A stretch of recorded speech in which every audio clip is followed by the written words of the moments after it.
impossível haver um relógio sem um construtor, ou seja, o relojoeiro. Existem três principais ramificações distintas dentro do criacionismo: a religiosa, a Bíblia e a científica. Normalmente, quando falamos de criacionismo, as pessoas associam apenas aos dois primeiros e se esquecem que existe uma terceira ramificação, que também surgiu há algumas décadas nos Estados Unidos, chamada de criacionismo científico. Logo, não são todos iguais. O criacionismo científico vem sendo definido e divulgado desde a década de 70. A propósito, as associações e institutos criacionistas norte-americanos há muito tempo defendem que apenas o criacionismo científico seja ensinado nas escolas públicas, como uma alternativa válida ao evolucionismo. Porém, de acordo com o engenheiro Dr. Harry Morris, fundador e presidente emérito do Institute for Creation Research, em uma escola ou faculdade cristã, é apropriado e muito importante demonstrar que o criacionismo bíblico ou criacionismo científico são totalmente compatíveis, dois lados da mesma moeda. Para ele, a criação revelada das Escrituras é apoiada por todos os verdadeiros fatos da natureza. O estudo combinado pode corretamente ser chamado criacionismo bíblico científico. Segundo Morris, os criacionistas não propõem que as escolas públicas ensinem a criação em 6 dias, a queda do homem e o dilúvio de Noé. Eles propõem, entretanto, que devem ser ensinadas apenas questões discutidas pelo criacionismo científico, tais como as evidências de uma criação complexamente completada. O princípio universal da decadência, em contraste com a suposição evolutiva de organização crescente e as evidências mundiais de catastrofismo recente. Todos esses temas estão implícitos em dados científicos observáveis. Quando tratamos especificamente do criacionismo científico, é possível, sim, demonstrar cientificamente que o universo e a vida foram criados. Só não é possível demonstrar quem criou. Portanto, o criacionismo científico trabalha apenas a questão de se o universo e a vida foram criados ou surgiram espontaneamente.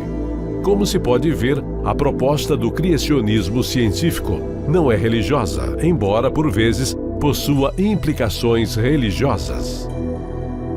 É válido lembrar que o criacionismo científico não se preocupa em defender uma Terra jovem, de cerca de 6.000 anos de idade, tal como faz grande parte dos adeptos do criacionismo bíblico. Por exemplo, o Dr. Thomas Barnes analisou as medições diretas feitas no campo magnético da Terra durante os últimos 140 anos e observou um declínio rápido de sua força, um decaimento da ordem de 5% por século, 4,5% diante disso. O Dr. Barnes calculou que esse campo não poderia estar decaindo há mais de 10.000 anos, o que significa que essa evidência sugere a possibilidade de a vida na Terra ter 10.000 anos de idade, em lugar dos usuais 6.000 anos. No entanto, questões sobre a idade são irrelevantes para o criacionismo científico. Por outro lado, muitos acusam a teoria do design inteligente de ser apenas um criacionismo disfarçado. Pensando nisso, o físico Adalto Lourenço explica a diferença existente entre as duas propostas.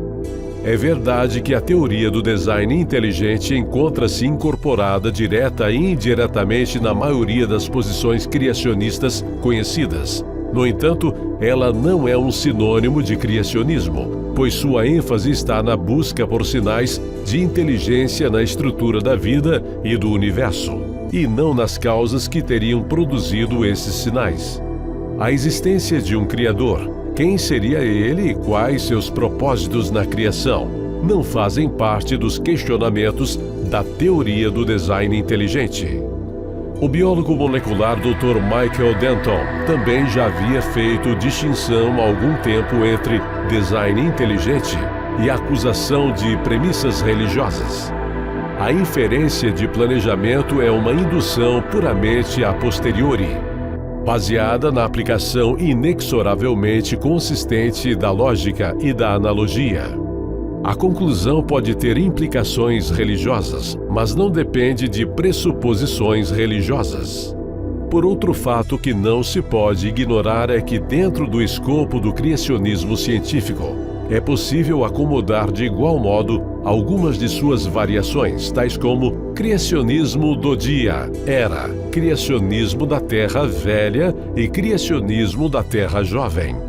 Para o médico Carl Willands, fundador do Journal of Creation e ex-diretor-geral do Creation Ministries International, na Austrália, o design inteligente pode ser entendido como um subconjunto do criacionismo científico, em relação ao mérito do pioneirismo. O Dr. Harry Morris afirma que as ideias do design inteligente estavam em nossos argumentos criacionistas, desde que começamos, em 1970. Segundo ele, um de nossos cientistas, o falecido Dr. Dick Bliss, já usava este exemplo do flagelo bacteriano em suas conversas sobre criacionismo há algumas décadas.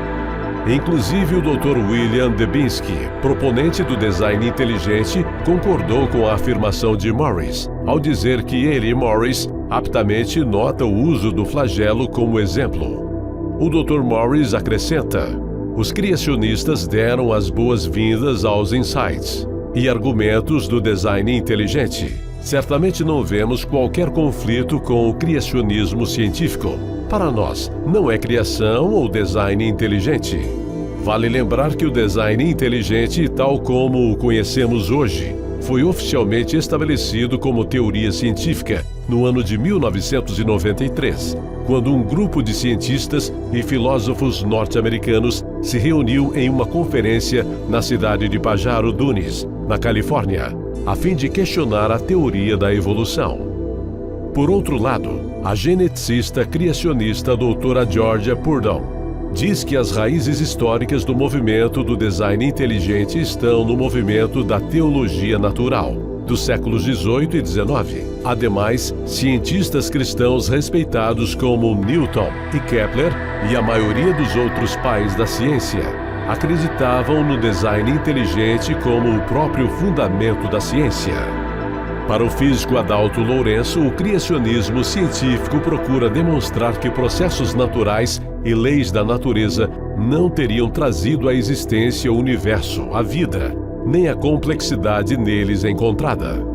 Logo, o criacionismo científico trabalha apenas com processos naturais e leis da natureza. Por outro lado, o design inteligente procura demonstrar se o design observado na natureza é genuíno ou um produto das leis naturais, necessidades do acaso. Logo, o design inteligente trabalha apenas com a detecção do design.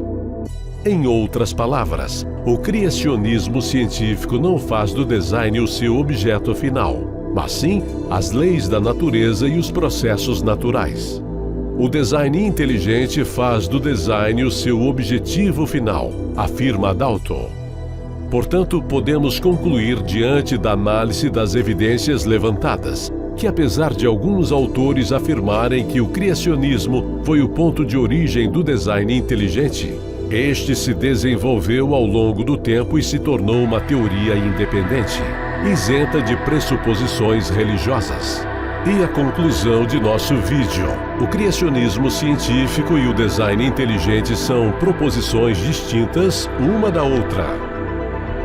E aproveitamos a oportunidade e pedimos seu apoio a nosso canal. É simples, inscreva-se, aperte o sino, dê o seu like, faça o seu comentário e vamos responder.